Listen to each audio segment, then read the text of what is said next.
자, 우리 시간 세 번째 오늘은요, 진정한 믿음의 삶이란 주제 아래 세 번째 오늘 말씀 마태복음 1장 21절을 중심으로 나눕니다. 지난 시간에는 하나님의 시간 개념, 인간의 시간 개념에서 머물지 말고 믿음의 사람은 하나님의 시간 개념 속으로 들어가야 된다. 그 하나님의 시간은 과거, 현재, 미래, 영원까지 다 주관하시는 분이기 때문에 하나님의 시간의 개념 속에서 상황을 바라볼 수 있는 모습이 되어야 된다 말씀하고요. 생명의 출발은 하나님께로부터 주어지기 때문에 우리 자신의 이 존재 그리고 타자의 존재됨을 귀하게 여길 수 있어야 된다 하는 주로 말씀을 나눴습니다. 그 마태복음 1장 21절은요, 간추리 보면 네 가지 주제가 있다고 했죠. 메시지가 아들을 낳으리니, 또 그 이름을 예수라 하라, 또 자기 백성을, 그 다음에 그들의 죄에서 구원할 자, 이 네 가지 메시지가 있는데, 오늘은 그 이름을 예수라 하라 중심으로 밑에까지 연관이 돼서 나누려고 합니다. 여러분, 이게 고대 근동에서는요, 아이의 이름은 우리 사회에서 좀 굉장히 이름을 귀하게 여기잖아요. 이름의 의미를 굉장히 소중하게 여기는데, 고대 근동, 특별히 이스라엘 민족들의 삶에서는 그 이름 속에는 그의 삶의 존재론적 방향과 스토리, 그리고 삶의 미래를 결정짓는 신적 메시지가 직간접적으로 담겨 있다, 이렇게 믿습니다. 그래서 오늘 성경에 보면 하나님께서는 직접 사람의 이름을 지어주기도 하고요, 있던 이름을 바꾸어 너는 오늘부터 이 이름으로 해라, 이렇게 말씀하시기도 했어요. 한 예를 들어서 아브라함이 아브라함이 되잖아요. 아브라함은 한 가정의 큰 아버지라는 뜻이고, 아브라함은 모든 나라의 아버지라는 뜻이니까 이 범위가 어마어마하게 차이가 나죠. 그 이름을 바꿔준 그 이름의 뜻 안에는 그 사람을 향한 하나님의 사명이, 미션이 담겨 있고, 그 의미에는 또 그렇게 될 수 있도록 하나님께서 도와주시겠다는 그런 내용도 담겨 있죠. 베드로 같은 경우도 보면 그 전에 이름은, 원래 이름은 자연 내추럴 이름은 시몬이었죠. 바요나 시모나 그랬잖아요. 이 시몬이라는 이름에서 나중에는 너는 반석이 되리라, 반석을 뜻하는 베드로, 여기는 피로, 베드로라는 이 반석, 온 교회에 너는 반석이 될 거다, 하나님 나라의 반석이 된다. 베드로의 삶이 또 그렇게 됐잖아요. 예수님께서 그 갈릴리 바닷가에 고기 잡던 어부들을 부르시면서 나를 따라오너라, 내가 너로 사람을 낚는 어부가 되게 하리라. 창세기 12장 2장, 정말 되는 일이 없던 그 아버지 데라, 불신앙, 우상 숭배하던 그 가정에 하나님께서 아브라함을 부르시면서 너는 큰 민족을 이루고 내 이름을 내가 창대하게 하겠다. 어떻게 아브라함을 통해서 큰 민족이 이루어질까요? 근데 여기에서 똑같이 제가 영어를 오늘은 좀 띄워달라고 했어요. 똑같은 단어가 make라는 단어가 나옵니다. I'll make you into great nation. 그 다음에 뒤에 보면 I'll make your name great. 이 make라는 단어가 나와요. 하나님께서 아브라함이라는 너는 열국의 아비, 모든 나라의 아버지가 된다, 아버지가 네 사명이다고 사명을 주고 나서 그것이 될 수 있도록 만들어 주겠다는 거예요. 그러니까 만들어 주겠다는 거예요. 자, 그 이름을 예수라 하라. 예수라는 그 이름, 이제 아직 태어나지 않은 동정녀 처녀의 몸에서 태어날, 성령으로 잉태되어서 태어날 그 아이의 이름은 예수라, 하나님께서 예수라 하라고 한 거예요. 세례 요한이 태어나기 전에 사가라에게 네가 네 아내 아이 엘리사벳의 아이를 낳았는데 그 아이는 요한이라 하라 정해줬잖아요. 그 예수라 하라. 이 예수란 이름은요, 헬라어로는 예수스, 히브리어로는 여호수아, 예슈아 이런 발음인데, 여호와는 구원이시다. 따라합시다. 여호와는 구원이시다. 이런 의미가 있어요. 그러니까 이름 속에는, 이스라엘 민족의 이름 속에는 그의 사명뿐만 아니라 인생의 방향이 잡혀 있는 거잖아요. 그러면 이 하나님의 아들이 이 땅에 오신 목적이 예수라는 그 이름, 하나님의 아들이 이 인간의 역사의 현장으로 낮고 비천한 이곳까지 오게 된, 오신 그 목적이 뭐예요? 그게 이름에 담겨 있는 거예요. 예수. 여호와는 구원이시다. 하나님께서 온 인류를 구원하기 위해서 하나님의 아들 예수님을 이 땅에 보내신 거죠. 그 이름 속에 하나님의 아들이 이 땅에, 하나님의 아들의 탄생의 존재 목적이 있고, 또 살아가야 될 삶의 방향이 설정이 되어 있고 정해져 있는 거예요. 저와 여러분도 마찬가지입니다. 모든 인생에는 출발이 하나님께로부터 출발되어졌고, 그리고 모든 인생에는 사명, 하나님의 미션이 있는 거죠. 그러니까 예수 그리스도 이 땅에 오심과 그 존재 목적과 사명과 또 우리의 삶과 한번 적용해서, 연관해서 여러분 한번 살펴보려고 합니다. 여러분, 하나님의 메시지죠. 하나님의 계획, 구원 계획이 바로 예수 그리스도입니다. 인간을 구원하고자 하는 하나님 아버지의 이 마음, 그것을 이루기 위한 유일한 길은 죄가 없는 누군가가 죄인된 인간을 대신하여 죽어줘야 되는 거죠. 또 그 유일한 길은 하나님의 아들의 이 땅의 성육신, 인카네이션, 다시 사람으로 이 땅에 태어나셔서 죄 없는 하나님의 아들이 온 세상의 죄를 짊어지고 죽을 수밖에 없는, 그 길만이, 죽어야만 되는 그 길만이 인간의 이 죄 문제가 해결되고 죄로부터 구원받는, 그래서 영원한 지옥에서 이 죄로 인해 보낼 인생들이 구원을 받는 유일한 구원의 길인 것을 예수 그리스도의 탄생, 그 이름, 하나님의 아들의 탄생과 그 이름을 통해서 하나님께서 우리에게 보여주시고 있다고 볼 수가 있습니다. 자, 예수님은 하나님의 아들이세요. 근데 마귀는 하나님의 아들을 여러 번 시험을 했죠. 마태복음 4장에 보면 3번의 시험을 했는데, 오늘 2번의 시험만 언급을 하겠습니다. 한 번은 저 높은 곳에서 뛰어내리라고 했죠.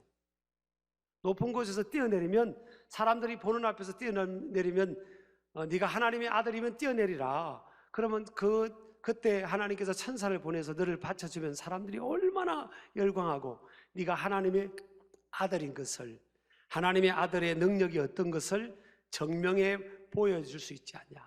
증명해 보이라는 거예요. 증명하라는 겁니다. 네 능력, 네가 가진 능력을 증명해 보이라는 거죠.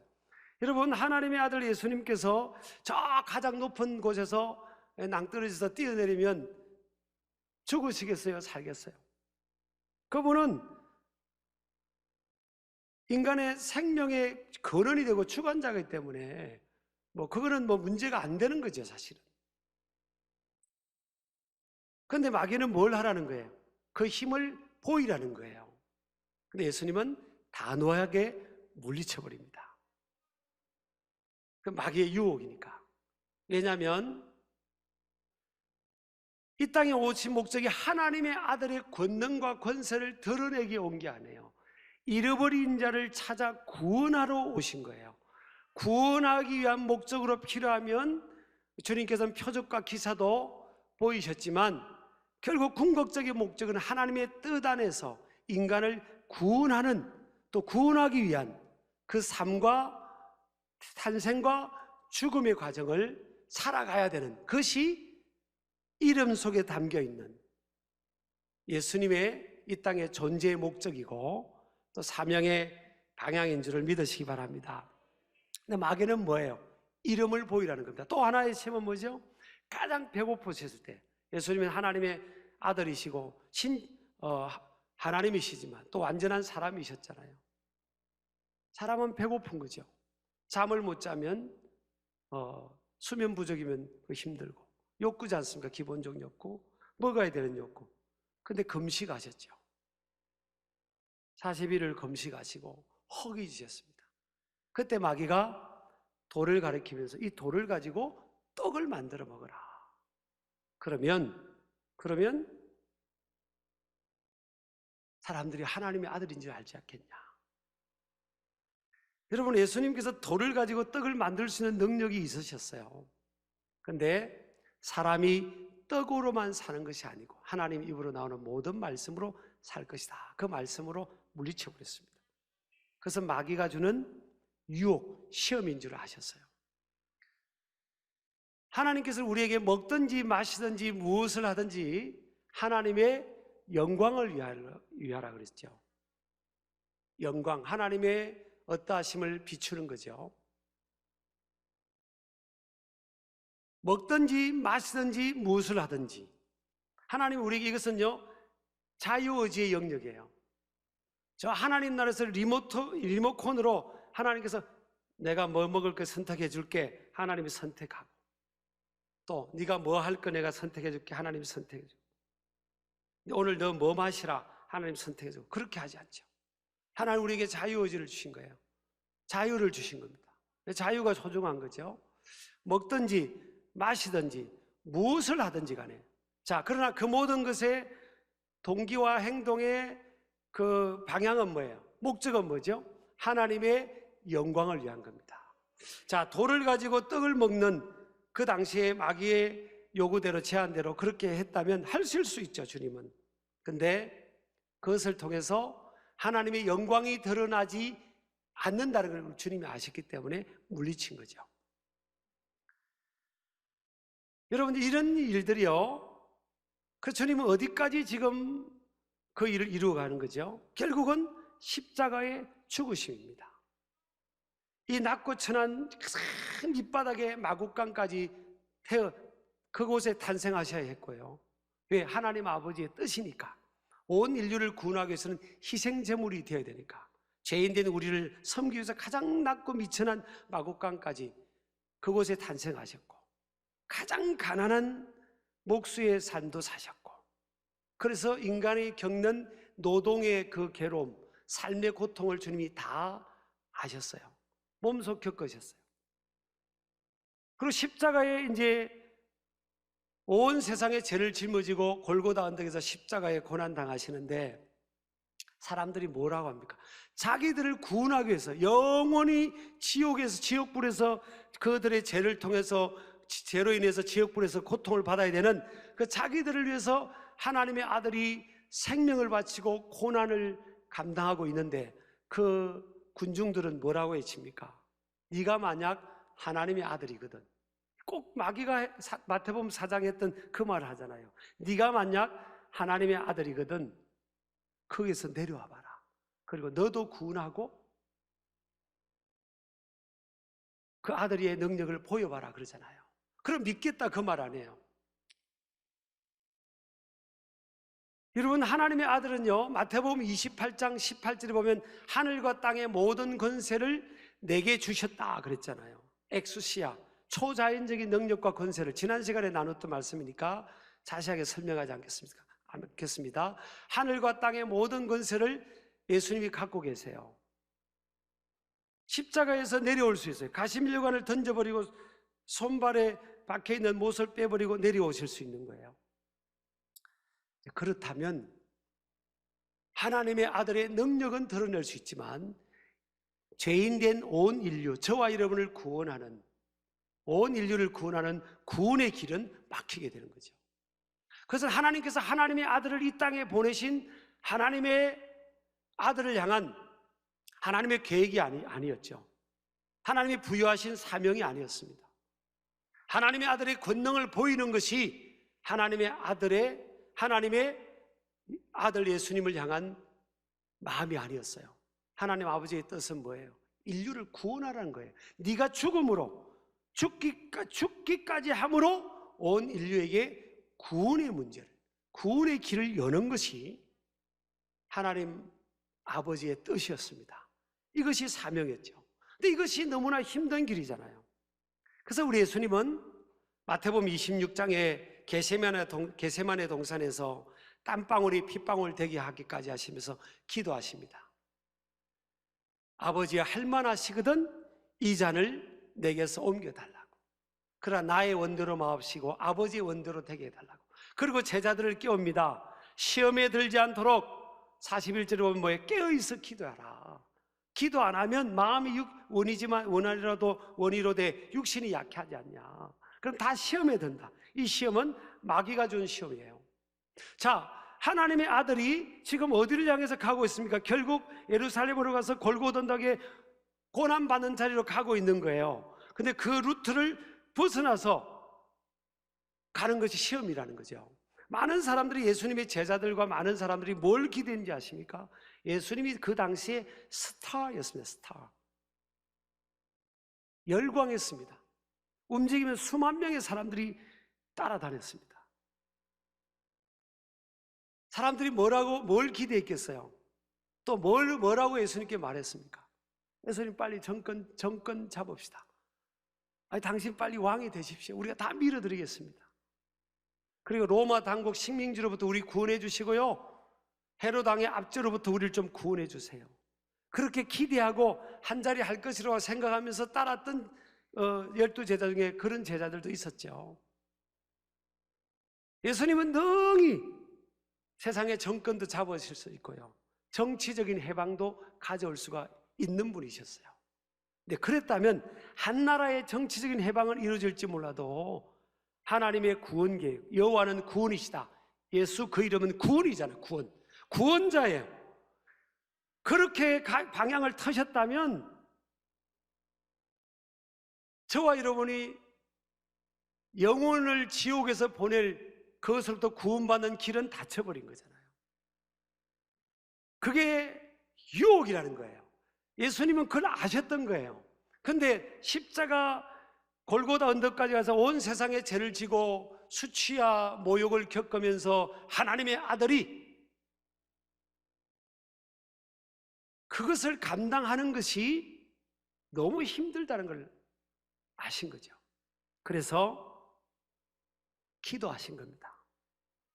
그리고 우리 주님을 따르는 우리 저와 여러분에게 기도해야만 그것을 감당할 수 있다고 보여주신 거죠.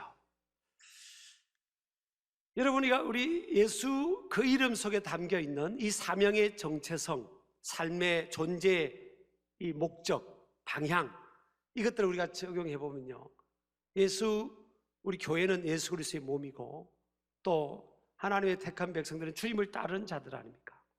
그럼 저와 여러분의 교회가, 우리 교회가, 한국 교회가, 또 우리 교회가, 또 저와 여러분이 존재하는 목적, 존재하는 순간부터 우리에게는 뭐가 있어요? 사명이 주어져 있어요. 2000년 교회사의 가장 위대한 사도였던 사도 바울, 그가 이름이 사울인데 나중에 바울이 됩니다. 사울은 큰 자라는 뜻이에요. 큰 자. 하나님 못 만났을 때, 예수님을 못 만났을 때 이 사울은요, 이름이 큰 자입니다. 큰 자. 자기가 최고라고 생각하는 거예요. 그렇죠. 배울 만치 배웠고 위치도 사회적으로 굉장히 저명한 위치고요. 그는 로마 시민권을 태어나면서부터 가질 정도로 가문도 빵빵한 가문이었어요. 그래서 이름이 사울 큰 자였습니다. 나중에 예수님 만나고 바울이 됐어요. 바울의 이름의 뜻은요, 작은 자. 따라합시다. 작은 자예요. 작은 자. 하나님 만나고 예수님 만나보니까 자기는 한없이 작은 자였던 거예요. 큰 자라고 생각할 때는 한 영혼도 구원할 수 없었고 사람들에게 오히려 피해를 주는 인생이었죠. 교만하고. 근데 주님 만나고 한없이 깨어지고 나니까, 작은 자가 되고 나니까 그는 어디 가든지 수많은 영혼들을 구원했어요. 근데 그 사도 바울이 죽기 직전에 기록한 성경이 디모데 후서잖아요. 그 마지막 부분이 에필로그 격으로 디모데 후서 4장의 4장. 그 4장의 마지막에 보면 사도 바울이 뭐라고 고백합니까? 데마는 이 세상을 사랑하여 나를 버리고 데살로니가로 갔고, 그레스게는 갈라디아로, 디도는 달마디아로 갔고 그럽니다. 데마라는 사람이 나오죠. 이 데마는 뭐예요? 주님을 따르는 영적 아들이자 제자였어요. 근데 세상을 사랑했다고 그랬어요. 하나님을 사랑하고 하나님의 뜻을 따라 영혼을 구원하는 그 길을 사도 바울과 함께 따라가던 그가 이제 세상을 사랑하는 마음을 갖고 중도 하차를 해버립니다. 그래서 사도 바울을 버리고 갑니다. 그 말년에 죽음을 앞둔 사도 바울을 어떻게 버리고 갑니까? 근데 이 일이 이루어졌어요. 그래서 사도 바울이 씁쓸한 마음으로 디모데에게, 디모다야, 나한테는 아무도 없구나. 데마조차도 이 세상을 사랑하여 나를 버리고 왔다. 그럴 수 있죠. 예수님의 제자들이 예수님을 버리고 갔으니까요. 그래서 여러분, 사람은 자기 자신도 그렇고 타인도 그렇고요, 믿지를 마세요. 여기서 말하는 건 불신 사회를 조장하자는 게 아니고 의지의 대상이 아니라는 거예요. 아유, 내가 요만큼 해줬으니까 우리 남편도 우리 아내도 우리 아이들도 나중에 다 나한테 효도하고 다 알아줄 거야. 내가 저 사람에게 저렇게 베풀었으니까 야, 나중에 저 사람이 나한테 뭔 일을 할 때 큰 힘이 되겠지. 꿈 깨세요. 예수님도 버리고 갔는데요, 위대한 사도 바울도 버리고 갔는데, 사람은 안 되는 존재입니다. 그리고 여러분, 힘을 쓰지 마십시오. 여러분, 목소리 크게 쓰면 안 됩니다. 가정을 구원하려면요, 목소리를 크게 쓰면 내 힘을 과시하니까 하나님의 구원의 능력이 역사하지를 못해요. 교회도 우리가 좀 고민할 필요가 있어요. 저에게나 여러분에게나 교회나 여러분 사회생활, 그리스도인의 사회생활 하면서 힘을 쓰고 싶은 욕구가 생겨요. 하나님이 온 세상을 구원하는 방법은 그 방법이 아니잖아요. 네가 죽어야 돼. 죄 없는 네가 죽어야 온 인류가 구원받아. 우리 교회가, 저와 여러분이 죽어야 되는 거예요. 목사님 맞아요, 저 사람 죽어야 돼요. 저 사람이 살아있어 그래. 그러지 마세요. 성경은 나만 은혜 받는 거지, 하나님 내가 죽어야 되는군요, 내가 희생해야 되는군요. 아니, 목사님 나는 맨날 희생하며 손해만 보는 거예요. 손해보다니요, 다니엘서 12장 3절 보세요. 많은 사람을 옳은 대로 돌아오게 한 자는 별과 같이 영원토록 빛난다고 했지 않습니까? 빌립보서 2장 8절에 보면 사람의 모양으로 나타나서 자기를 낮추시고 죽기까지 복종하셨으니 곧 십자가에 죽으심이라. 이러므로 하나님이 그를 지극히 높여, 뭐함으로? 죽기까지 복종하니까 하나님이 그를 높여주신 거예요. 하나님의 아들을 지극히 높여주신 겁니다. 모든 이름 위에 뛰어난 이름이 되게 해주신 거예요. 우리 아멘 하시기 바랍니다. 죽는데 부활한다니까요. 죽어야 부활하고요, 죽는데 하나님께서 높여주시잖아요. 하늘의 별처럼 빛나게 해주시는 겁니다. 여러분, 교회가, 저와 여러분이 같이 죽는 겁니다. 여러분, 인사도 아주 공손하게 하고요, 공손하게 인사하고 친절하게 사람들에게 대하고. 힘이 있죠. 우리 힘이 있습니다. 사실 교회에 힘이 왜 없어요? 우리가 하나가 되면 지금 뭔들 못하겠습니까? 겸손하게. 그럴 때 구원의 역사가 나타나게 될 줄 믿습니다. 그래서 우리 하나님께 영광 돌리는 그 영혼을 위해서 내가 희생하자. 그래서 주님께 다 영혼들을 인도하는 그 사명의 삶을 끝까지 살아가는 저와 여러분 되기를 주의 이름으로 축복합니다.